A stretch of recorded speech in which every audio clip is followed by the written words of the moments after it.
नमस्कार, स्वागत है आपका खबरों का पंचनामा में। मैं हूं आपके साथ खुशबू। हम लेकर आए हैं देश और दुनिया की 5 बड़ी खबरें, जिस पर चर्चा के लिए हमारे साथ स्टूडियो में मौजूद हैं कैपिटल टीवी के editor in chief doctor Manish Kumar. Doctor साहब, बहुत बहुत स्वागत है आपका। धन्यवाद। सबसे पहले नजर डालते हैं हेडलाइंस पर।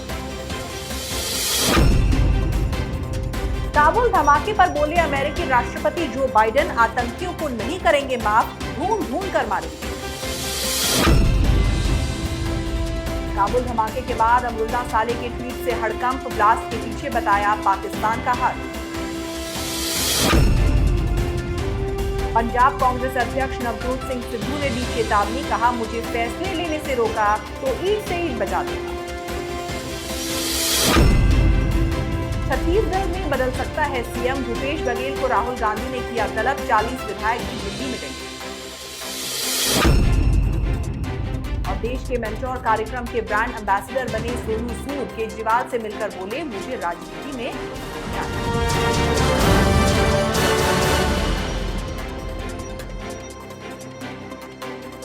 रुक करते हैं पहली खबर का। काबुल में एयरपोर्ट पर आईएसआईएस द्वारा किए गए आत्मघाती हमलों के बाद अमेरिकी राष्ट्रपति जो बाइडेन ने बड़ा बयान दिया है। बाइडेन ने कहा कि हम माफ नहीं करेंगे, हम नहीं भूलेंगे, हम आतंकियों को ढूंढेंगे और किए की सजा देंगे। व्हाइट हाउस से अमेरिकी राष्ट्रपति जो बाइडेन ने कहा कि हम अफगानिस्तान से अमेरिकी नागरिकों को बचाएंगे, हम अपने अफगान सहयोगियों को बाहर निकालेंगे और हमारा मिशन जारी रहेगा।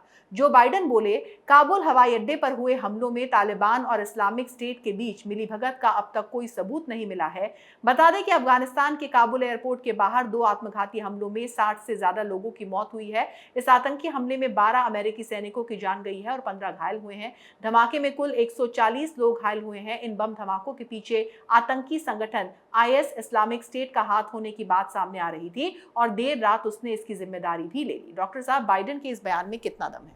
देखिए, बाइडेन साहब झूठ बोलने के आदी हो गए हैं। कुछ दिन पहले उन्होंने प्रेस कॉन्फ्रेंस किया था, उसी जगह से उन्होंने कहा था कि किसी भी हालत पे वो जो गनी सरकार है वहाँ पे वो खत्म नहीं होगी। तालिबान काबुल पे कब्जा नहीं कर सकता, लेकिन कब्जा भी हो गया। कब्जा होने के बाद हमले भी हो गए। हमला होने के बाद फिर ये झूठ कह रहे हैं कि जो तालिबान और आईएसआईएस है उसमें कोई रिश्ता नहीं है, उसका कोई सबूत नहीं मिल रहा। अब ये जो आईएसआईएस खुरासन है, इसका जो चीफ है वो तो जेल के अंदर बंद था, वो एक पाकिस्तानी मूल का है। तो काबुल के कब्जा करने के बाद तालिबान वालों ने उसे छोड़ क्यों दिया? अब आप ये जाने दीजिए, ये कह रहे हैं कि भाई हम ढूंढ ढूंढ के मारेंगे, पकड़ेंगे। इस सवाल का कोई जवाब देगा कि तालिबानियों को आपने $85 बिलियन के हथियार आपने उनके हाथ में दे दिया। जब ट्रंप की सरकार थी तो उन्होंने एक रूपरेखा तैयार की थी कि जब भी हम सैनिकों को वापस लेंगे तो सबसे पहला काम ये होगा कि हम अपने इक्विपमेंट्स, अपने हथियार, अपनी गाड़ियों, अपने टैंक, अपने हवाई जहाज, अपने हेलीकॉप्टर्स को पहले हम शिफ्ट करेंगे। फिर उसके बाद जितने लोग हमारे साथ काम कर रहे थे, जो सिविलियन थे, जो वहाँ पे जो अमेरिकन सिटीजन्स जो फंसे हुए थे, उनको बाहर करेंगे और आखिर में सेना वापस आएगी। बाइडेन ने तो सब कुछ हाथ में थमा दिया। मालूम चल रहा है कि 75,000 व्हीकल्स, अमेरिकन व्हीकल्स जो आर्मी इस्तेमाल कर रही थी वो तालिबान के पास है। 200 से ज़्यादा प्लेन वो आपने तालिबान को गिफ्ट कर दिया। 6 लाख स्मॉल आर्म्स और पता नहीं कितने सारे 40 के आसपास ब्लैक हॉक हेलीकॉप्टर भी आपने दे दिए। तो इसका जवाब कौन देगा? क्या बाइडेन सरकार तालिबान को एक ये सारी चीजें मुहैया कराने के लिए विड्रॉ कर रही है, लोगों को मरवा रही है वहां पे? तो बाइडेन सरकार की तो हर जगह थू थू हो रही है। और इस तरह की बातें कहना कि हमें कोई सबूत नहीं मिल रहा, हमें कोई जांच से कुछ पता नहीं चल रहा है। पूरी दुनिया को मालूम था कि वहाँ पे आतंकी हमला होगा और आप सोए रह गए। अगर इंटेलिजेंस इनपुट मीडिया में आ रहा है कि यहाँ धमाके होंगे, तो कोई तो व्यवस्था करनी चाहिए थी। या फिर ये मान लिया जाए कि अमेरिका इतना ही निर्वीर्य हो चुका है, इतना ही कायर मुल्क हो चुका है कि वो ये जंगलों झाड़ियों में रहने वाले इन तालिबानियों को अपने हिसाब से टैकल नहीं कर सकता। तो ये कहानी है इसकी।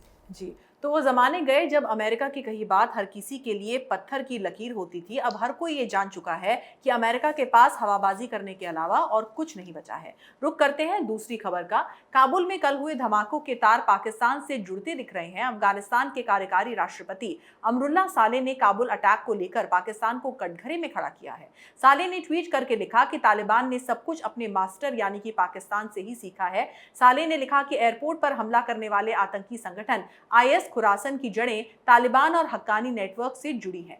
ये पूरी दुनिया जानती है कि हक्कानी नेटवर्क को पाकिस्तान की खुफिया एजेंसी ISI का संरक्षण हासिल है। IS और खुरासन काबुल से ऑपरेट कर रहे हैं। अमरुल्लाह साले ने यह भी लिखा कि तालिबान IS से अपने जुड़ाव की खबरों को खारिज कर रहा है, लेकिन तालिबान ये सब अपने मास्टर यानी कि पाकिस्तान के इशारे पर कर रहा है। कहने का मतलब ये कि कल काबुल में जो कुछ हुआ उसके पीछे पाकिस्तान की साजिश है। डॉक्टर साहब, अब पाकिस्तान का क्या होगा? देखिए, पाकिस्तान तो पूरी दुनिया के सामने ऑलरेडी एक्सपोज्ड है। 20,000 से ज़्यादा आतंकियों को उसने तालिबान में अभी जोड़ा है, जो लश्कर-ए-तौबा जैसे मोहम्मद, इस तरह के। समस्या क्या है, ये जो वेस्टर्न कंट्रीज़ हैं, ये जो अमेरिका है, इनकी आंखों का जो चश्मे का जो पावर जो है ना, वो ख़राब हो गया है। उनको समझ में नहीं आ रहा है कि ये जो आतंकी अगर ओसामा बिन लादेन पाकिस्तान में मिल रहा है तो क्यों मिल रहा है। ये ISIS को संरक्षण देने वाला मुल्क बचा कौन था? अफगानिस्तान में तो अमेरिकन ऑपरेशन कर रहे थे। ये खुरासन अगर है तो वो खुरासन किस वजह से टिका हुआ है? ऑफ कोर्स वो पाकिस्तान की वजह से। और अमरुल्लाह साले CIA के साथ वो काम कर चुके हैं। वो अफ़गान में जो उनका जो अपना खुफिया डिपार्टमेंट है उसके वो चीफ रह चुके हैं। वो पाकिस्तान के हर नापाक हरकत को चप्पे चप्पे बिल्कुल सारी चीज़ों को वो जानते हैं अच्छे तरीके से। और वो बिल्कुल सही कह रहे हैं कि हक्कानी नेटवर्क और तहरीक तालिबान पाकिस्तान से ही निकल के ये ISIS खुरासन बना है। इसको लीड करने वाला जिसका नाम असलम फारूकी है, वो भी पाकिस्तानी नेशनल है।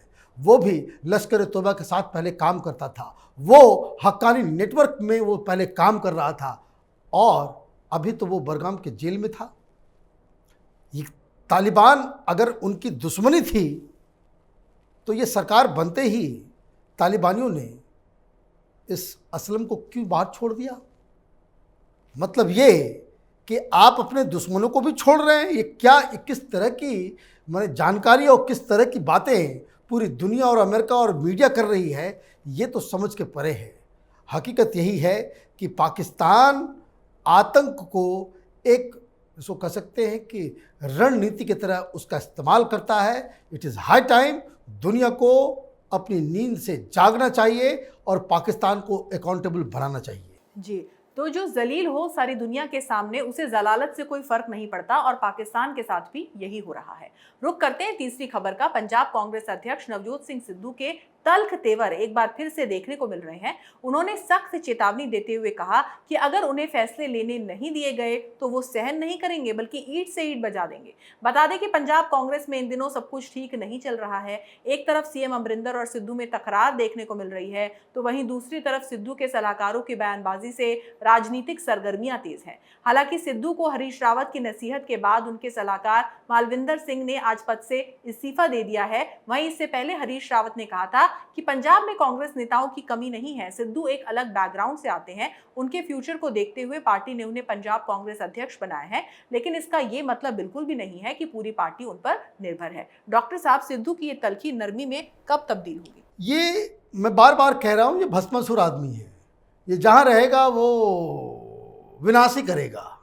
अभी जो खबर जो नहीं आ रही है कि इन लोगों ने तो कह दिया कि भाई दोनों बातचीत कर लो। एक को आपने प्रेसिडेंट बना दिया, दूसरे को आपने चीफ मिनिस्टर का चेहरा बना दिया। मसला यहाँ से ख़त्म नहीं हो रहा है। वो वीडियो कोई ऐसा वैसा बयान होता, कोई मीडिया ने चलाया होता तो बात अलग थी। वो तो कांग्रेसियों की मीटिंग में ही नवजोत सिंह सिद्धू चीख चीख के कह रहे हैं कि अगर हमको फैसला नहीं दिया जाए तो मैंने, अच्छा उसने ये कहा कि उसने आला कमान को, मतलब गांधी परिवार के लोगों को ये एक बात बता दी कि अगर हमको फैसला लेने नहीं दिया गया तो हम पार्टी को यहाँ बर्बाद कर देंगे, हम अलग पार्टी बना लेंगे। और इसका मतलब यही हुआ कि सोनिया गांधी ब्लैकमेल्ड हो गई, राहुल गांधी ब्लैकमेल्ड हो गए, ये प्रियंका वाड्रा जो है इसकी गिदर भभकी से वो डर गई। इसका मतलब तो साफ है। खैर, बातचीत हो गई, एक फॉर्मूला तैयार हो गया। अब जो खबर आ रही है वो खबर ये आ रही है कि हरीश रावत जी जो इस पूरे चीज़ को देख रहे थे, जो पंजाब के इंचार्ज हैं, उन्होंने इस्तीफा देने का मन बना लिया है। उन्होंने अब हाथ जोड़ लिया कि भाई अब हमसे नहीं हो सकता। वो सोनिया गांधी से मिले और अपने पद से रिजाइन करने का उन्होंने ऑफर किया है। वो क्यों?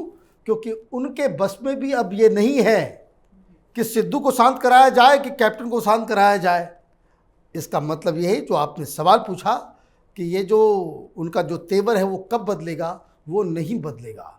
भस्मासुर भस्मासुर ही रहेगा।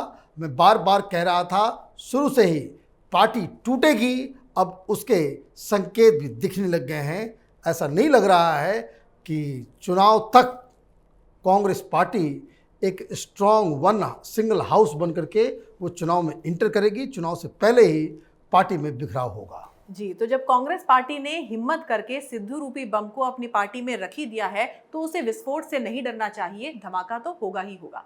बात करते हैं चौथी खबर की। कांग्रेस पार्टी में मची कलह कम होने का नाम नहीं ले रही है। इस बीच छत्तीसगढ़ के मुख्यमंत्री भूपेश बघेल दिल्ली में राहुल गांधी से मिलने पहुंचे, जिसके बाद एक बार फिर नेतृत्व परिवर्तन की अटकलें तेज हो गई हैं। दरअसल 2018 में हुए विधानसभा चुनावों के बाद कांग्रेस की ओर से भूपेश बघेल और टीएस सिंहदेव की ओर से सीएम पद के लिए दावा किया गया था। तब बघेल को कमान मिली थी और कहा जा रहा था कि 2.5 साल के बाद टीएस सिंहदेव सीएम को बनाया जाएगा। हालांकि केंद्रीय लीडरशिप या राज्य के किसी नेता की ओर से इस पर आधिकारिक तौर पर कुछ नहीं कहा गया था। दिल्ली के लिए रवाना होते हुए बघेल ने मीडिया को जानकारी दी थी कि उन्हें पार्टी हाईकमान की ओर से बुलाया गया है। इससे कयास लगाए जा रहे हैं कि राज्य के विधायकों की मौजूदगी में सीएम परिवर्तन का फैसला हो सकता है। डॉक्टर साहब, आपको क्या लगता है, क्या होगा? देखिए, ये कहानी बहुत ही स्ट्रेट फॉरवर्ड है। इसमें कोई इफ एंड बट की कोई ज़रूरत नहीं है। राहुल गांधी जिस तरीके से मध्य प्रदेश में, जिस तरीके से राजस्थान में उन्होंने प्रॉमिस कर दिया किसी और को, मुख्यमंत्री बन गया कोई और, यही हाल हुआ छत्तीसगढ़ में। बघेल साहब पार्टी अध्यक्ष थे और देव साहब को कहा गया कि भाई आप मुख्यमंत्री बनेंगे। सरकार बन गई तो बघेल साहब को बना दिया गया। बघेल साहब को इसलिए बना दिया कि वो एक ओबीसी लीडर हैं। छत्तीसगढ़ में 50% ओबीसी पॉपुलेशन है, तो एक ओबीसी लीडर होना ज़रूरी है। भारतीय जनता पार्टी अभी इंतज़ार कर रही है, उनको भी एक ओबीसी लीडर चाहिए। और इस चीज़ को बघेल साहब अच्छी तरीके से जानते हैं। तो सरकार तो ठीक ठाक चल रही है अपना। तो ये जो देव साहब हैं, इनको बाद में याद आया कि भाई ये तो राहुल गांधी ने 2.5 साल का वादा किया था, 2.5 साल तो पूरे हो गए। और जब ये मसला सामने आया तो राहुल गांधी ने, पिछली बार जब मुलाकात हुई थी तो राहुल गांधी ने बघेल साहब को साफ साफ ये आदेश दिया था कि 26 तारीख को आप फैसला करके बता दें कि कब रिज़ाइन कर रहे हैं, कैसे रिज़ाइन कर रहे हैं। आप मीडिया में जा कर के ये बयान दे देंगे कि ये जो है चीफ मिनिस्टर जो है वो देव साहब बनेंगे। 26 तारीख बीत गया, उन्होंने रिज़ाइन नहीं किया तो उनको तलब किया गया। तो राजनीति है। जब तलब किया गया तो उन्होंने अपने साथ 40 अपने समर्थक एमएलएस को भी वो दिल्ली लेकर के आगे, शक्ति प्रदर्शन चल रहा है, मीटिंग हुई है। दिक्कत क्या है कि कांग्रेस पार्टी चुनाव जीत के भी अपनी ऐसी की तैसी करवा रही है। ये हर जगह हो रहा है, चाहे वो राजस्थान हो, चाहे वो पंजाब हो, चाहे वो मध्य प्रदेश हो, चाहे वो छत्तीसगढ़ है। अब इसमें होना ये है कि बघेल साहब तो हार नहीं मानेंगे और दबाव बहुत ज़्यादा बनता है तो कांग्रेस पार्टी छत्तीसगढ़ में टूट जाएगी। और भारतीय जनता पार्टी को भी ओबीसी लीडर की तलाश है, तो मसला कुछ और बन सकता है वहाँ पे।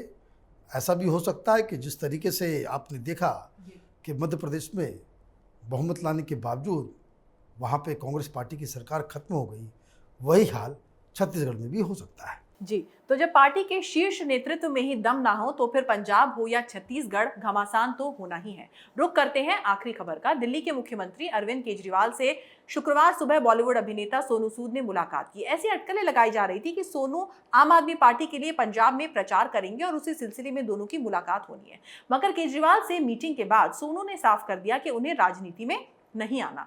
वहीं सीएम केजरीवाल ने उन्हें देश के मेंटोर योजना का ब्रांड एम्बेसडर बनाने का ऐलान किया। सीएम ने घोषणा की कि सूद स्कूल में पढ़ने वाले बच्चों को गाइड करेंगे। इस योजना को सितंबर में मध्य तक लॉन्च किया जाएगा। सोनू सूद ने लोगों से इस स्कीम से जुड़ने की अपील की। राजनीति में आने के सवाल पर सोनू सूद ने कहा कि अभी हमारा ऐसा कोई इरादा नहीं है। पंजाब चुनाव में क्या आपके लिए प्रचार करेंगे, इस सवाल के जवाब में सूद ने कहा कि इस पूरी मुलाकात में राजनीति पर कोई चर्चा नहीं हुई है, ना ही मुझे राजनीति में आना है। डॉक्टर साहब, आप क्या कहेंगे?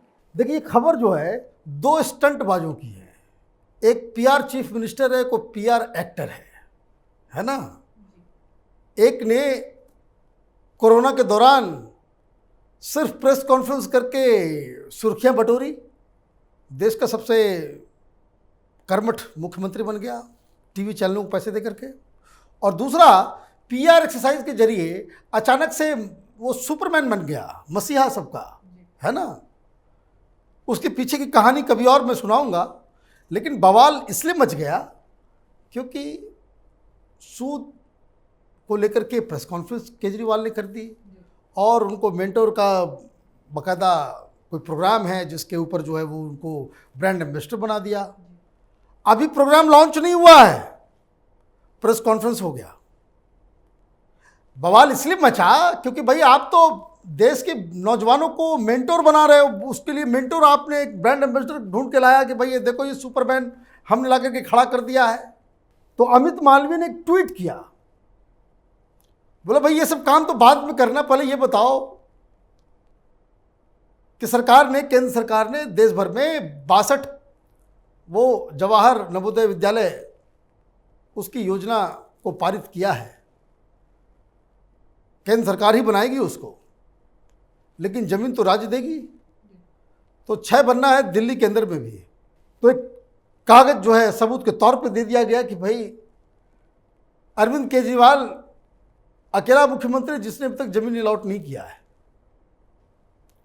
तो भाई बच्चों की चिंता है आपको या नहीं है? एक ऐसा प्लान जिसके ऊपर अभी कोई वो प्लान बना नहीं है, लेकिन आपने उसके लिए ब्रांड एम्बेसडर खड़ा कर लिया और जो ऑलरेडी बच्चों के स्कूल की पढ़ाई के लिए जो योजना ऑलरेडी लागू है उसके लिए आप जमीन भी नहीं दे रहे। तो राजनीति में तो होता ही है। वैसे केजरीवाल से ये लड़ना, वो भी मीडिया के जरिए, ये बड़ा मुश्किल काम है। केजरीवाल जो है मीडिया कैसे मैनेज किया जाता है पैसे दे करके, उसके वो सबसे बड़े मास्टर हैं, सबसे बड़े मास्टर खिलाड़ी। और ये जो सोनू सूद है ये ड्रामा करके कैसे मीडिया की सुर्खियों में जो है वो छाए रहना है, इसका भी वो धुरंधर है। तो एक कहावत है, राम मिलाएं जोड़ी, एक अंधा एक कोढ़ी, और यही खेल जो है पीआर एक्सरसाइज जो है वो सुर्खियों में है। जी डॉक्टर साहब, बहुत बहुत धन्यवाद इस तमाम जानकारी। धन्यवाद।